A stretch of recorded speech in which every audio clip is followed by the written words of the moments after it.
ആദ്യമായി ഞാൻ അമ്മ മാതാവിനും തിരുക്കുമാരനോടും ഒരു 100,000 കോടി നന്ദി ഞങ്ങൾ പറയുന്നു. എൻ്റെ പേര് പൊന്നി. ഞാൻ കൊല്ലം ജില്ലയിൽ ആലപ്പാട് ഗ്രാമത്തിൽ നിന്ന് വരുന്നു. ഞങ്ങൾക്ക് പറയാനുള്ളതെന്ന് പറയുന്നത്, ഞാനും എൻ്റെ ജ്യേഷ്ഠൻ്റെ മകളാണിത്. അപ്പം ഞങ്ങൾ രണ്ടുപേരും ഒരു കടയിൽ സെയിൽസ് റെപ്രസെൻറ്റേറ്റീവായിട്ട് പോവുകയായിരുന്നു ജോലി. ഞങ്ങൾ അവിടെ നിൽക്കവേ ഞങ്ങൾക്ക് പുറത്ത് പോകാൻ, അതായത് വിദേശത്ത് പോകാൻ ഒരു വേക്കൻസിയുമായിട്ടൊരു ഫ്രണ്ട് വരികയും ഞങ്ങളുടെ കയ്യിലുണ്ടായിരുന്ന ജോലി ഞങ്ങൾ ഉപേക്ഷിക്കുകയും ചെയ്തു. ആ ജോലി കളഞ്ഞിട്ട് ഞങ്ങൾ ഇവിടെ വന്ന് മാതാവിനോട് പ്രാർത്ഥിച്ചതിന് ശേഷവും ഉടമ്പടി എടുത്തതിന് ശേഷവുമാണ് ഞങ്ങൾ വിസയ്ക്ക് അപ്ലൈ ചെയ്തത്. പക്ഷേ ഞങ്ങളുടെ കയ്യിൽ നിന്ന് അഡ്വാൻസ് പേയ്മെൻറ്റ് വാങ്ങിച്ചതല്ലാതെ ഞങ്ങൾക്ക് അവിടെ പോകാനോ അല്ലെങ്കിൽ ഞങ്ങൾക്ക് അതിൻ്റെ ബാലൻസ് കാര്യങ്ങൾ അറിയാനോ ഞങ്ങൾക്ക് സാധിച്ചില്ല. ഞങ്ങളപ്പോഴും ഈ പ്രത്യക്ഷീകരണ പ്രാർത്ഥനയും അതുപോലെ തന്നെ മധ്യസ്ഥ പ്രാർത്ഥനയും ഞങ്ങൾ ഏറ്റു ചൊല്ലിക്കൊണ്ടേയിരുന്നു. അതുപോലെ സാക്ഷ്യം കേട്ട് ഞങ്ങൾ അതിലെ വചനം, ഞാൻ നിനക്ക് മുമ്പേ പോയി എന്നുള്ള ആ വചനം ഞങ്ങൾ 100 പ്രാവശ്യം തന്നെ 2 പേരും എഴുതി പ്രാർത്ഥിച്ചു. അതിൻ്റെ ഫലമായിട്ട് മാതാവ് ഞങ്ങൾക്ക് നൽകിയിരിക്കുന്ന അനുഗ്രഹമെന്ന് പറയുന്നത്, അമ്മ മാതാവിന് അറിയാമായിരുന്നു ആ ജോലിക്ക് പോയാലും ഞങ്ങളുടെ ബുദ്ധിമുട്ടുകൾ മാറില്ല എന്നുള്ളത്. ഞങ്ങളുടെ ബുദ്ധിമുട്ടുകളെന്ന് പറയുന്നത് മാതാവിന് മാത്രം അറിയാവുന്ന വേദനകളാണ് ഞങ്ങൾക്കുള്ളത്. അപ്പം അതിൻ്റെ പേരിൽ ഞങ്ങൾക്ക് ആ ജോലി കിട്ടിയാൽ ഞങ്ങളുടെ ആവശ്യങ്ങൾ നടക്കില്ലെന്ന് മാതാവിന് നിശ്ചയമായിരുന്നു. പക്ഷേ ഞങ്ങൾക്കിന്ന് മാതാവ് അതിലും നല്ല ഒരു ജോലി വിദേശത്ത് ശരിയാക്കിയിട്ട് ഞങ്ങൾ 29-ാം തീയതി പോകാൻ ഞങ്ങൾക്ക് ടിക്കറ്റ് കൺഫേമായി, വിസ വന്നു. അതിലുപരി ആദ്യം കിട്ടുന്ന ജോലിക്ക് ഞങ്ങൾക്ക് വിസയ്ക്ക് പേയ്മെൻറ്റ് കൊടുക്കണമായിരുന്നു, ടിക്കറ്റ് എടുക്കാൻ പൈസ കൊടുക്കണമായിരുന്നു. പക്ഷേ ഇന്ന് ഞങ്ങൾക്ക് അതൊന്നുമില്ലാതെ ഞങ്ങളുടെ മാതാവ് ഞങ്ങൾക്ക് ആ ജോലി തന്ന്, അതിലുപരി ഞങ്ങളുടെ കുടുംബങ്ങളിലുണ്ടായിരുന്ന എല്ലാ ബുദ്ധിമുട്ടുകളും അറിഞ്ഞ് മാതാവ് ഞങ്ങൾക്ക് പല ആവർത്തി എന്തെല്ലാം ചെയ്തെന്നുള്ളത് പറയാൻ പോലും ഞങ്ങൾക്ക് വാക്കുകളില്ല. എനിക്ക് പറയാനുള്ളത്, നമ്മൾ ഈ മണ്ണിലെത്തിയാൽ മാതാവ് നമ്മളുടെ പുറകെ വരുമെന്നുള്ളതിന് ഒരു സംശയവുമില്ല. അത്രയ്ക്ക് അനുഭവങ്ങൾ ഞങ്ങൾക്കുണ്ട്. കാരണം ഞങ്ങൾ ഈ 90 ദിവസം, ഇന്ന് ഞങ്ങൾ ഉടമ്പടി എടുത്തിട്ട് 90 ദിവസം തികയുന്നു. ഈ 89 ദിവസം വരെ ഞങ്ങൾക്ക് നേടാത്ത കാര്യമാണ് ഇന്ന് ഞങ്ങൾക്ക് തന്നിരിക്കുന്ന കൃപ. മാതാവിന് എത്ര പറഞ്ഞാലും മതിയാകാത്ത നന്ദി ഞങ്ങൾ പറയുകയാണ്. ഇനി എന്ത് പറയണമെന്ന് പോലും എനിക്കറിയില്ല. ഇനിയും ഞങ്ങളുടെ എല്ലാ പ്രശ്നത്തിലും മാതാവ് ഇടപെടും, ഞങ്ങളെ അനുഗ്രഹിക്കുമെന്ന് ഞങ്ങൾ ഉറച്ചും വിശ്വസിക്കുന്നു. എൻ്റെ പേര് സ്വാതി. ഇതെൻ്റെ ചാച്ചൻ്റെ ഭാര്യയാണ് ചിറ്റ. ഞങ്ങൾ ഒരുമിച്ച് ഒരിടത്ത് ജോലി ചെയ്തുകൊണ്ടിരിക്കുകയായിരുന്നു. പക്ഷേ ഞങ്ങൾക്ക് 2 പേർക്കും സെയിം സാലറിയാണ് ചെയ്തുകൊണ്ടിരിക്കുന്നത്. കമ്പനി പ്രൊമോട്ടറായിട്ട് വർക്ക് ചെയ്തുകൊണ്ടിരിക്കുക. ഞങ്ങൾക്ക് ആ സാലറി കൊണ്ട് പിടിച്ചു നിൽക്കാൻ പറ്റാത്ത സമയത്താണ് ചിറ്റയുടെ അച്ഛൻ മരിക്കുന്നത്. അച്ഛൻ മരിക്കുന്ന സമയത്ത് അയാൾ അവിടെ ആയിരുന്നപ്പോൾ ഞാൻ വിളിച്ച് ചോദിച്ചു, ചിറ്റയെ പ്രയാസപ്പെടണ്ടെന്ന്. ചിറ്റയുടെ അച്ഛൻ മരിക്കുന്നതിനുള്ള കർമ്മങ്ങൾ ചെയ്യാനുള്ള പൈസയുടെ ആവശ്യം പോലും അയാളുടെ കയ്യിലില്ല. എന്നെ വിളിച്ച് കരയുകയുണ്ടായിരുന്നു. ഞാൻ അതിൻ്റെ വിശേഷം അറിയാൻ വേണ്ടി വിളിച്ചതാണ്. ഞാൻ സമാധാനിപ്പിക്കാൻ വിളിച്ചു കഴിഞ്ഞപ്പോഴാണ് ചിറ്റ എന്നോട് പറയുന്നത്, നമുക്ക് കൃപാസനത്തിലൊന്ന് പോകാം, അവിടെ പോയി കഴിഞ്ഞ് കഴിയുമ്പോൾ നമുക്ക് എന്തെങ്കിലും മാറ്റം ഉണ്ടാകുമെന്ന് തോന്നുന്നു, നമുക്കത് ചെയ്യാമെന്ന് പറഞ്ഞു. പക്ഷേ അപ്പോൾ പോലും ഞങ്ങൾക്ക് ഗൾഫിൽ പോകണമെന്നോ ഗൾഫിൽ പോകാൻ ഞങ്ങൾ ആരെങ്കിലും സഹായിക്കുമെന്നോ ഞങ്ങളുടെ ഈ പാസ്പോർട്ടോ ഒന്നുമില്ല. ഞങ്ങളുടെ കയ്യിൽ അതിന് കൊണ്ടുപോകാനോ കൊണ്ടു നടക്കാനായിട്ടോ ആരുമില്ല. എനിക്ക് 2 മക്കളാണുള്ളത്. ഞാൻ ഭർത്താവ് ഉപേക്ഷിച്ച് അമ്മയോടൊപ്പമാണ് നിൽക്കുന്നത്. എനിക്ക് അച്ഛനില്ല, അച്ഛൻ മരിച്ചുപോയി. ആരുകളും ഇല്ല. ഞങ്ങൾ ജോലി ചെയ്ത് ജീവിക്കുന്നു. അപ്പോൾ ആരും ഗൾഫൊന്ന് കേട്ടറിവെന്നുണ്ടായിരുന്നു, അല്ലാണ്ടെങ്കിലും പോകാൻ പോലും ഞങ്ങൾക്കൊരു മാർഗ്ഗവും ഇല്ല. ഞങ്ങൾ കൃപാസനത്തിൽ പോകാമെന്നിങ്ങനെ പ്ലാൻ ചെയ്ത് ഷോപ്പിൽ നിന്നുകൊണ്ടാണ് ഞങ്ങളിങ്ങനെ പ്ലാൻ ചെയ്യുന്നത്. പ്ലാൻ ചെയ്തുകൊണ്ടിരിക്കുമ്പോഴാണ് ചിറ്റയുടെ ഒരു കൂട്ടുകാരി പറയുന്നത്, ഇങ്ങനെ ഗൾഫിൽ പോകാൻ ഒരു വേക്കൻസി ഉണ്ട്. അന്ന് കുവൈറ്റിൽ പോകാനായിട്ട് ആ ഒരു സ്കൂളിൽ ഹെൽപ്പറായിട്ട് വേക്കൻസി ഉണ്ട്. അന്നേരം പെട്ടെന്ന് പോകാൻ പറ്റും, 15 ദിവസത്തിനുള്ളിൽ പോകാൻ പറ്റും, നിങ്ങൾ എത്രയും പെട്ടെന്ന് എല്ലാം എടുക്കണമെന്ന് പറഞ്ഞു. ഞങ്ങൾ ആ കൊച്ചിൻ്റെ വിശ്വാസത്തിൽ ഞങ്ങൾ 2 കൂടെ ഇവിടെ വന്ന് ഉടമ്പടി എടുത്തിട്ട് ഞങ്ങൾ മാതാവിനോട് പ്രാർത്ഥിച്ചു, മാതാവേ ഞങ്ങൾക്ക് പാസ്പോർട്ട് പോലും ഇല്ല, ഒരു പെണ്ണിൻ്റെ ഒരു ഒറ്റ വാക്കിൻ്റെ വിശ്വാസത്തിൽ ഞങ്ങൾ ഇതിനകത്ത് മുന്നോട്ട് പോകാൻ പോവുകയാണെന്ന് പറഞ്ഞിട്ട് ഞങ്ങൾ പാസ്പോർട്ടിന് ഓൺലൈൻ വഴി അപ്ലൈ ചെയ്തു. ഓൺലൈൻ വഴി അപ്ലൈ ചെയ്യാൻ 2850 രൂപ വേണമായിരുന്നു. പക്ഷേ ഞങ്ങളുടെ കയ്യിൽ ആ 2850 രൂപ അന്നത്തെ ദിവസം ഇല്ലായിരുന്നു. കൂടെ ജോലി ചെയ്യുന്നവരുടെ നിന്ന് കടം മേടിച്ചാണ് ഞങ്ങൾ പാസ്പോർട്ടിന് പോലും അപ്ലൈ ചെയ്തത്. പാസ്പോർട്ടിന് അപ്ലൈ ചെയ്തു. ഞങ്ങൾ 2 പാസ്പോർട്ട് ഓഫീസിൽ ചെന്നു, പ്രൂഫുകളുമായിട്ട് എല്ലാം ചെല്ലുക. പക്ഷേ ചെന്ന് കഴിഞ്ഞ് അവിടെ അകത്തോട്ട് കയറാൻ വെരിഫിക്കേഷന് കൊടുത്ത ഫസ്റ്റ് തന്നെ പറഞ്ഞു, ഞങ്ങൾക്ക് 2 പേർക്കും പാസ്പോർട്ട് കിട്ടത്തില്ല, ഒരാൾക്ക് SSLC ബുക്കിനകത്ത് പ്രശ്നം, ഒരാൾക്ക് എന്തോ വേറെ സ്പെല്ലിങ് മിസ്റ്റേക്ക്. അതുകൊണ്ട് രണ്ടുപേർക്കും പാസ്പോർട്ട് കിട്ടാൻ ബുദ്ധിമുട്ടാണ്. അകത്തോട്ട് കയറണ്ട, ഇതെല്ലാം ശരിയാക്കിയിട്ട് വന്നിട്ട് വന്നാൽ മതി. അപ്പം ഞങ്ങൾക്ക് 15 ദിവസമേ ടൈമുള്ളൂ. ഞങ്ങൾ രണ്ടും വന്നിട്ട് അവരുടെ വാക്ക് കേൾക്കാതെ ഇത് കയ്യിൽ വെച്ചുകൊണ്ട് ഞങ്ങൾ അകത്തോട്ട് കയറി കഴിഞ്ഞിട്ട് ഞങ്ങൾ കാശ് രൂപം തന്നെ കൈ മുറുക്കി വെച്ചുകൊണ്ട് A കൗണ്ടർ, B കൗണ്ടർ ഒക്കെ ചെല്ലുമ്പോഴും നടക്കത്തില്ല എന്നുള്ള വിശ്വാസത്തിൽ പോയി. C കൗണ്ടറിൽ ചെല്ലുമ്പോഴും മാതാവേ ഞങ്ങൾക്ക് സാധിച്ചു തരണം, ഇതിൻ്റെ പുറകിന് പോകാനോ ഇതിൻ്റെ പുറകിൽ കാശ് ചിലവാക്കാനോ ഞങ്ങൾക്കൊരു മാർഗവുമില്ല. കാശില്ലെങ്കിൽ കൂടെ നടക്കാൻ ആൾ വേണം, ഞങ്ങൾക്ക് ആരുമില്ല. പക്ഷേ ഞങ്ങൾക്ക് C കൗണ്ടറിൽ ചെന്ന് കഴിഞ്ഞപ്പോഴത്തേക്കും ഞങ്ങൾക്ക് ഇതിൻ്റെ പ്രശ്നമുണ്ടല്ലോ സാറെന്ന് പറഞ്ഞു ആ പ്രശ്നം ഇനി ഇവിടെ നോക്കുന്നില്ല, ഞങ്ങൾക്ക് പാസ്പോർട്ട് ഞങ്ങൾ തരിക എന്നും പറഞ്ഞിട്ട് ഞങ്ങൾക്കത് പാസ്പോർട്ട് ഞങ്ങൾക്ക് കൈ കിട്ടി. അതാണ് ഒന്നാമത് ഞങ്ങളെ രക്ഷിച്ചു. ഞങ്ങൾക്ക് തുടക്കം ഞങ്ങൾ മാതാവായിട്ട് തന്നെ ഞങ്ങൾക്ക് തന്നു. 15 ദിവസത്തിനുള്ളിൽ കൊടുക്കാനുള്ളത് പറഞ്ഞില്ല. 5 ദിവസത്തിൽ കഴിഞ്ഞപ്പം 25,000 രൂപ അഡ്വാൻസ് ഇട്ട് കൊടുക്കണമായിരുന്നു. 25,000 രൂപ അഡ്വാൻസ് ഇട്ട് കൊടുക്കാനും ഞങ്ങളുടെ ഈ പൈസ ഇല്ല. 25,000 രൂപ പോയിട്ട് 25 രൂപ പോലും ഞങ്ങൾക്ക് രണ്ടുപേർക്കും എടുക്കാനില്ല. അങ്ങനെ ഇരിക്കുന്ന സമയത്ത് എല്ലാവർക്കും അറിയാം, ഒരു ഭർത്താവ് ഉപേക്ഷിച്ച് നിൽക്കുന്ന സ്ത്രീകളോട് പലർക്കും പല രീതി മോശത്തരവും പല രീതിയും പറയും. അതെല്ലാം തരണം ചെയ്താണ് ജീവിച്ചുകൊണ്ടിരുന്നത്. 25,000 രൂപ വൈകിട്ടിട്ട് കൊടുക്കുന്ന സമയത്ത് 5 മണിയാകുമ്പോൾ ഗൂഗിൾ പേ ചെയ്യണമായിരുന്നു. 4 മണിയായിട്ടും എനിക്ക് പൈസ ഉള്ളവരുടെയിലും ഇല്ലാത്തവരുടെ കയ്യിലൊക്കെ എല്ലാം തെണ്ടുക എന്ന് പറയത്തില്ലേ, അതുപോലെ ഞങ്ങൾ രണ്ടും ഓരോരോ വീടുകൾ തോറും തെണ്ടിയിട്ടുണ്ട്. പക്ഷേ ഞങ്ങൾക്ക് പൈസ കിട്ടിയിട്ടില്ല. അങ്ങനെ അവസാനം 25,000 രൂപ ഞാനൊരു ചേട്ടനെ വിളിച്ചിട്ട് ചോദിക്കുകയാണ്. ആ ചേട്ടനെ എനിക്ക് പരിചയം ഉണ്ടെന്നല്ലാണ്ട് ഒന്നുമില്ല. ഞാൻ ചേട്ടാ ഒരു ആവശ്യമുണ്ട്, എനിക്കൊരു 25,000 രൂപ വേണം, ഇന്ന കാര്യത്തിനാണ്. അയാൾ പറഞ്ഞു അരമണിക്കൂറിനുള്ളിൽ ഞാൻ പൈസ കൊണ്ട് തരാം. അപ്പോൾ അയാൾക്ക് വീട് എവിടെയാണെന്നറിയണം, സ്പോട്ട് എവിടെയാണെന്നറിയണം, എങ്ങനെയാ താമസിക്കുന്നതെന്നറിയണം. അത് ഞാൻ പറഞ്ഞില്ലേ, നമ്മൾ ജീവിക്കുന്ന, നമുക്ക് ഭർത്താവില്ല, നമ്മുടെ വീട്ടിൽ ആരുമില്ല എന്ന് കാണുന്ന ചില സ്ത്രീകൾക്കുണ്ടാകുന്ന ഏറ്റവും വലിയ വിഷമമാണത്. ആ വിഷമത്തിലിരിക്കവേ ഞാൻ തരാമെന്ന് പറഞ്ഞു. പക്ഷേ എനിക്ക് പൈസയ്ക്ക് ആവശ്യമുണ്ട്. പക്ഷേ അയാളുടെ നിന്ന് മേടിക്കാൻ എനിക്ക് എൻ്റെ മാനം എന്നെ അനുവദിക്കുന്നില്ല. ആ സമയത്ത് ഞാൻ മാതാവിനോടും ചിറ്റയോടും പറയും, ചിറ്റ എനിക്ക് 25,000 രൂപ വേണം, പക്ഷേ എനിക്ക് അയാളുടെ കയ്യിൽ നിന്ന് മേടിക്കാൻ എനിക്ക് മനസ്സനുവദിക്കുന്നില്ല. ആ 25,000 രൂപ അയാൾ അരമണിക്കൂറിനുള്ളിൽ കൊണ്ട് തരാമെന്ന് പറഞ്ഞതിന് മുന്നായിട്ട് തന്നെ എൻ്റെ ചിറ്റയുടെ മോടെ കൂട്ടുകാരി കാലിൽ കിടന്ന പാദസരം എനിക്ക് ഊരി തന്നിട്ട് പറഞ്ഞ് ചേച്ചി കൊണ്ടുവന്ന് പണയം വെച്ചിട്ട് അഡ്വാൻസ് കൊടുക്കാമെന്ന്. അപ്പോഴും മാതാവിനോട് ഞാൻ പറഞ്ഞു എനിക്ക് 25,000 രൂപ വേണം, പക്ഷേ എനിക്ക് അയാളുടെ കയ്യിൽ നിന്ന് മേടിക്കാൻ കഴിയില്ല. ആ അരമണിക്കൂറിനുള്ളിൽ മാതാവ് എനിക്കിത് വേറെ വഴിക്കുന്ന് സാധിച്ചു തരണം. ആ കുഞ്ഞ് കാലിൽ കിടന്ന കൊലുസ് ഊരി തന്നു. വീട്ടുകാർ പോലും അറിയാതാണ് എനിക്ക് തരുന്നത്. പക്ഷേ അതെനിക്ക് കിട്ടുമെന്നൊന്നും പ്രതീക്ഷിച്ചല്ല. അങ്ങനെ ആ പണയം വെച്ചു. രാത്രി മഴയായിരുന്നു, ഞങ്ങൾ മഴയത്ത് നനഞ്ഞ് മഴ പെയ്യുമ്പോഴും മഴ കൊള്ളുമ്പോഴും ഒക്കെ പ്രാർത്ഥിക്കുന്നുണ്ട്, മാതാവ് കൂടുണ്ട്. ഞങ്ങൾ 2 സ്ത്രീകളും ഒറ്റയ്ക്കാണ് ഇതിനെല്ലാം ഇറങ്ങി തിരിച്ചത്. ഒരു വീട്ടിൽ കൊണ്ടുവന്ന് പണയം വെച്ചാണ് ആദ്യത്തെ അഡ്വാൻസ് ഇട്ട് കൊടുക്കുന്നത്. അങ്ങനെയെല്ലാം മുന്നോട്ട് പോയി. 15 ദിവസമായിട്ടും വിസ വരുന്നില്ല, ഒന്നും സാധിക്കുന്നില്ല. അത് കഴിഞ്ഞപ്പോഴത്തേക്ക് തിരക്കിയപ്പോൾ പറയാം, ഇനി 1 മാസം നിങ്ങൾ വെയിറ്റ് ചെയ്യണം, എന്നാലേ ഇത് സാധിക്കത്തുള്ളൂ, എന്തോ പ്രശ്നം പറയുന്നുണ്ട്. ആ 1 മാസത്തിനുള്ളിൽ ഞങ്ങൾ വീണ്ടും വന്നു, എന്നിട്ടും സാധിച്ചില്ല. ഞങ്ങളങ്ങനെ അച്ഛനെ കയറി കണ്ടു. ചിറ്റയാണ് വന്ന്, ഞാൻ ഒന്നും വന്നില്ല. ചിറ്റ വന്ന് അച്ഛനെ കണ്ടു.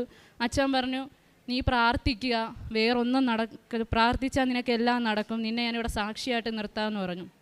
അതും കഴിഞ്ഞിട്ട് വന്നിട്ടും ഒന്നും നടക്കുന്നില്ല. ഉണ്ടായിരുന്ന ജോലി കളഞ്ഞിട്ടാണ് ഞാൻ 15 ദിവസത്തിനുള്ളിൽ കയറി പോകുമെന്ന് പറയുമ്പോൾ നമുക്ക് പല കാര്യങ്ങളുണ്ട്. വീട്ടിലെ പ്രാരാബ്ധമായിട്ടൊക്കെ ജീവിക്കുന്ന നമുക്ക് എല്ലാ പെണ്ണുങ്ങൾക്കും ഒറ്റയടിക്ക് 15 ദിവസത്തിനുള്ളിൽ കയറി പോകാൻ പറ്റത്തില്ല. വീട്ടിനുള്ളിൽ പല കാര്യങ്ങൾ ഓരോന്നൊക്കെ ഉണ്ടാക്കി വെക്കണം. കുഞ്ഞുങ്ങളുടെ സേഫ്റ്റി നോക്കണം. ഏറ്റവും കൂടുതൽ നമുക്ക് ആഴ്ചയടവ്, മാസമടവ്, ഒത്തിരി അടവുകളായിട്ട് ബുദ്ധിമുട്ടുന്ന നമുക്ക് അതെല്ലാം അറേഞ്ച് ചെയ്ത് വെക്കാതെ കയറി പോകണം. ആ 15 ദിവസത്തിനുള്ളിൽ കയറി പോകേണ്ട നമ്മൾ വേറൊരിടത്തുനിന്ന് ഞങ്ങൾ 2 പേരും 1,00,000 രൂപയോളം ഞങ്ങൾ വാങ്ങിച്ച് വെച്ചിരിക്കുക ഞങ്ങൾക്ക് പോവേണ്ട ആവശ്യത്തിന്. അടവിനും ജോലി ഇല്ലാണ്ടായി 1.5 മാസമായി, 2 മാസമാകാൻ പോകുന്നു. അടവിനും കാര്യങ്ങൾക്കും വാടകയ്ക്കും എല്ലാം ആ പൈസയിൽ നിന്നെടുക്കുക. പക്ഷേ മാതാവ് ഞങ്ങളെ വേറൊരു വഴിയിലോട്ടും വിടുന്നില്ല. കടം മേടിച്ച് പൈസയ്ക്കകത്തുനിന്ന് ഞങ്ങൾ അടയ്ക്കുന്നു, വാടക കൊടുക്കുന്നു, ഭക്ഷണം കഴിക്കുന്നു, എല്ലാ ചിലവും നടത്തിക്കൊണ്ടിരിക്കുന്നു. പക്ഷേ ഇവിടെ വന്നതിന് ശേഷം ഞങ്ങളെ വേറെ എങ്ങും ഒരു വഴിക്കും ഒരു വാതയ്ക്കും 10 രൂപയ്ക്ക് വിടുന്നില്ല. കടം മേടിച്ച വെച്ചിരിക്കുന്ന പൈസയ്ക്കാണ്, പക്ഷേ ഞങ്ങൾക്ക് പലിശ കൊടുക്കേണ്ട വേറെ ആൾ തന്ന പൈസയായിരുന്നു.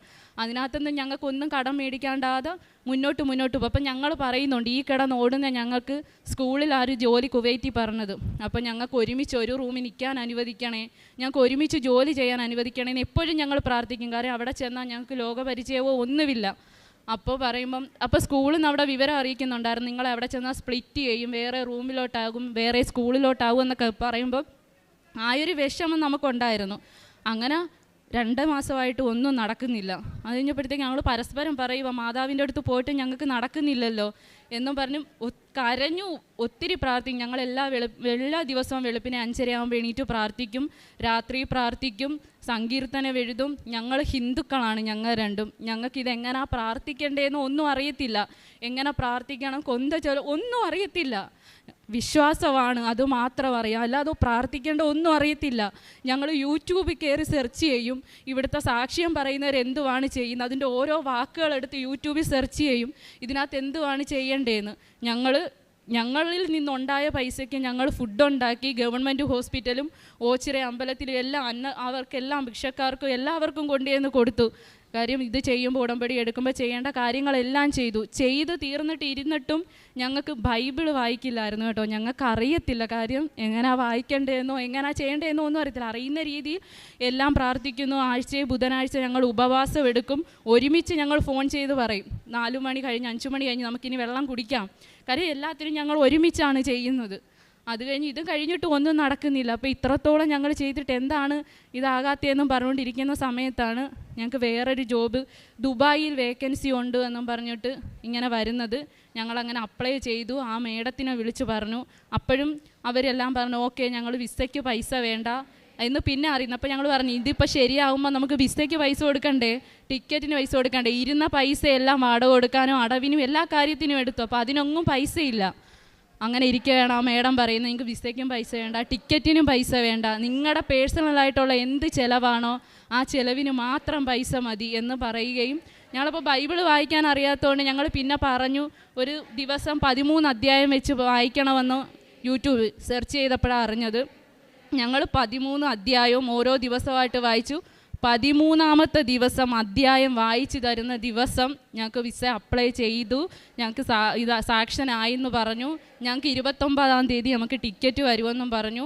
ഇതിനൊന്നും ഞങ്ങൾക്ക് പൈസയും വേണ്ട, ഞങ്ങളുടെ പേഴ്സണലായിട്ടുള്ള ചിലവിന് മാത്രം കയറിപ്പോയാൽ മതിയെന്നാണ് പറഞ്ഞിരിക്കുന്നത്.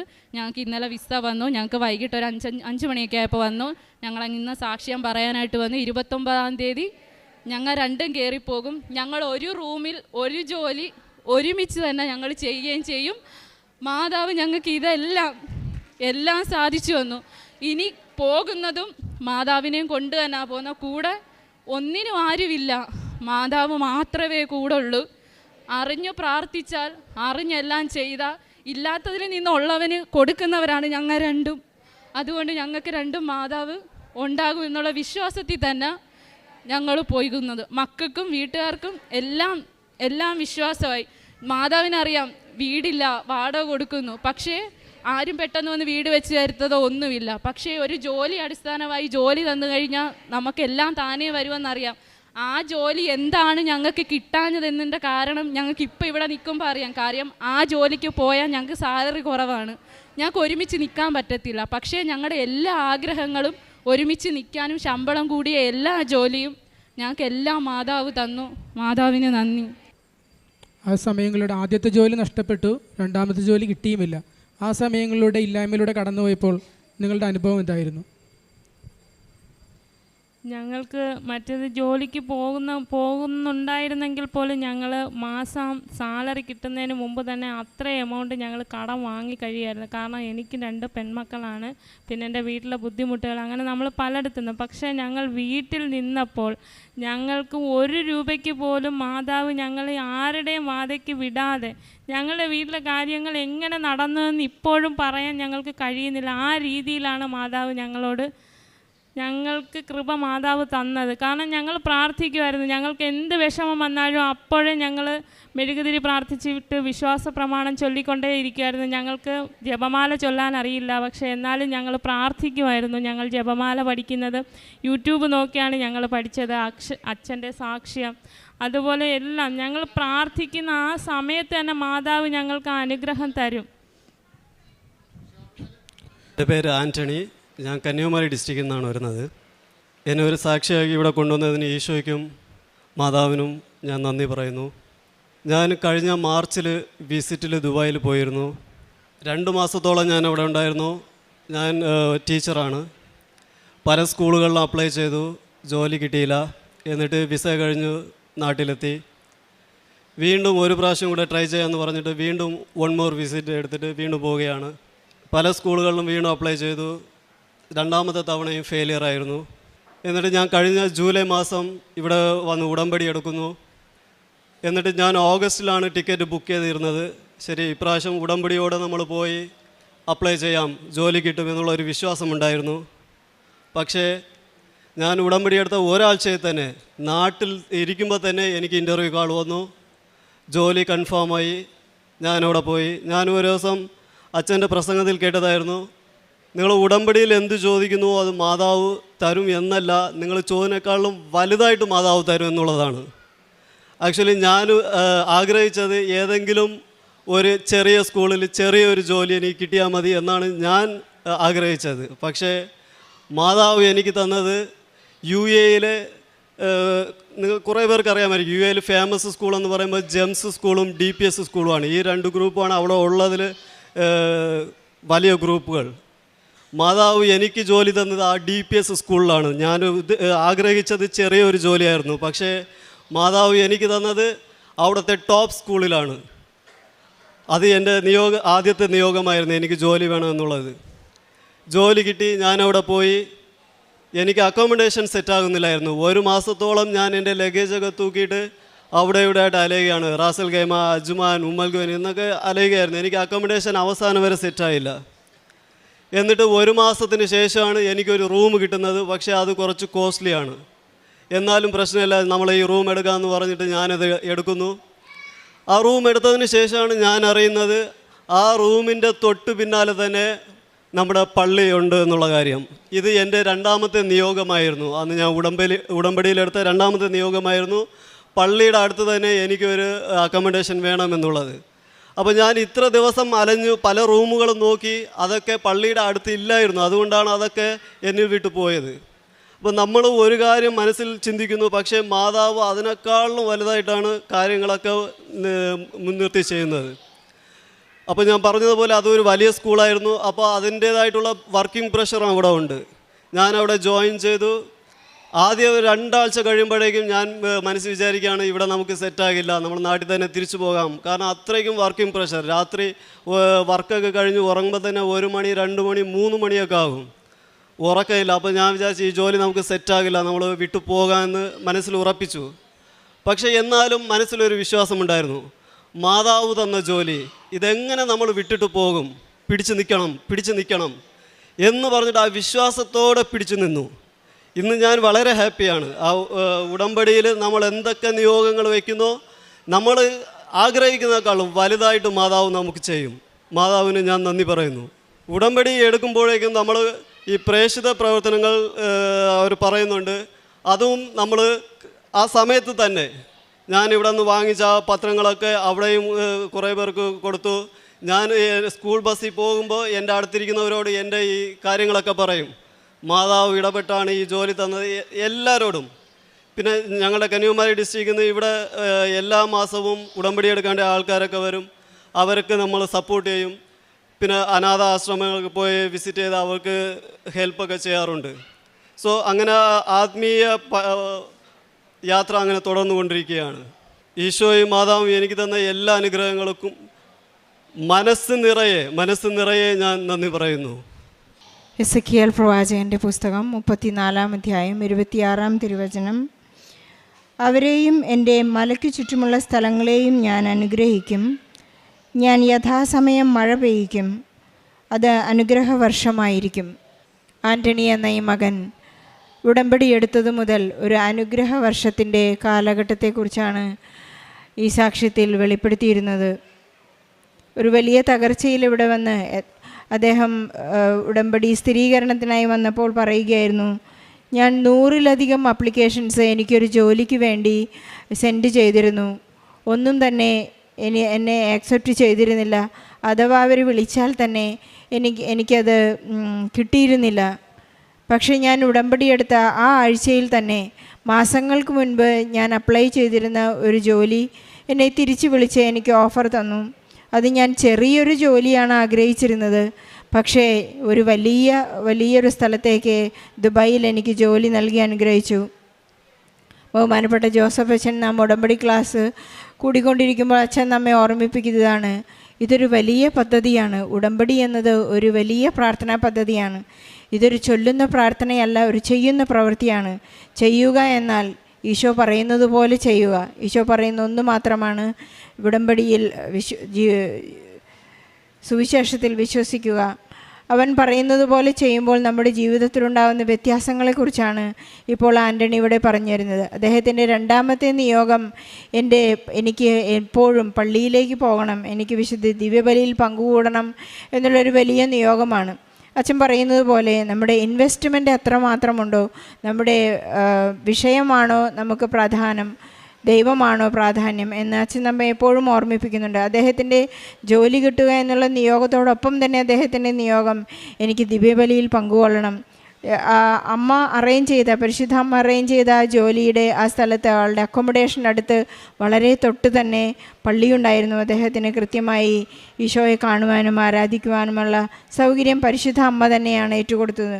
ഉടമ്പടിയിൽ അദ്ദേഹം കടന്നു വന്ന പിച്ചവെച്ച ഉടനെ തന്നെ അദ്ദേഹത്തിന് ഉടൻ പരിഹാരം എന്നോണം ജോലിയിൽ പ്രവേശിക്കുവാനും വലിയ ഒരു സാധ്യതയുള്ള സ്കൂളിലേക്ക് പോകാനും അദ്ദേഹത്തിന് ജോലി ചെയ്യാനും സാധിച്ചു. അവിടെയുണ്ടായിരുന്ന എല്ലാ പ്രതിസന്ധികളെയും തരണം ചെയ്യാൻ വിട്ടുപോരാം. ഇത് വലിയ ഒരു പദ്ധതി ആയതുകൊണ്ട്, വലിയൊരു സ്കൂളായതുകൊണ്ട് എൻ്റെ കാലിബർ അവിടെ നടക്കില്ല എന്നെല്ലാം അദ്ദേഹം ചിന്തിച്ചപ്പോഴെല്ലാം പരിശുദ്ധ അമ്മയുടെ മധ്യസ്ഥ, പരിശുദ്ധ അമ്മയുടെ നേർച്ച വസ്തുക്കളാണ് അദ്ദേഹത്തെ അവിടെ പിടിച്ചു നിർത്തിയതും ആ ജോലിയിൽ തുടരാൻ അദ്ദേഹത്തിന് സാധിക്കുന്നതും. നമുക്കെപ്പോഴും ഉടമ്പടിയിൽ ഉറച്ചു നിൽക്കാം. കാരണം പോകുന്ന വഴിക്ക് സൗഖ്യപ്പെട്ടു എന്ന് നാം വായിച്ചെടുക്കുന്നുണ്ട്. ഒരു മനുഷ്യൻ വന്ന്, ഒരു യുവാവ് വന്ന്, രാജ്യസേവകൻ വന്ന് എൻ്റെ മകനെ സുഖപ്പെടുത്തുക എന്ന് പറയുമ്പോൾ ഈശോ പറയും, നീ തിരിച്ചു പോയിക്കൊള്ളുക, നിനക്ക് സുഖപ്പെടും. പോകുന്ന വഴിക്ക്, നാം പോകുന്ന വഴിയിലാണ് ഉടമ്പടി, നാം പോകുന്ന വഴിയാണ്, നിത്യതയിലേക്ക് സഞ്ചരിക്കുന്ന വഴിയാണ്, നാം സുഖപ്പെട്ടുകൊണ്ടിരിക്കുകയാണ്. നമുക്കെപ്പോഴും ഈശോ സൗഖ്യവും സമാധാനവും സന്തോഷവും ഐശ്വര്യവും നൽകുന്ന ഈ വലിയ പ്രാർത്ഥനാ പദ്ധതി നമ്മെ നിത്യതയിലേക്ക് എത്തിക്കട്ടെ. നമുക്കെപ്പോഴും ഈശോയോടും പരിശുദ്ധ അമ്മയോടും കൂടെ യാത്ര ചെയ്യാം. ഈശോ നൽകിയ, ആൻ്റണിക്ക് നൽകിയ എല്ലാ അനുഗ്രഹങ്ങൾക്കും കൃപകൾക്കും നന്ദി പറഞ്ഞുകൊണ്ട് ഈശോയ്ക്കും പരിശുദ്ധ അമ്മയ്ക്കും നല്ല ഒരു കയ്യടി നൽകി സാക്ഷ്യം നമുക്ക് സമർപ്പിക്കാം.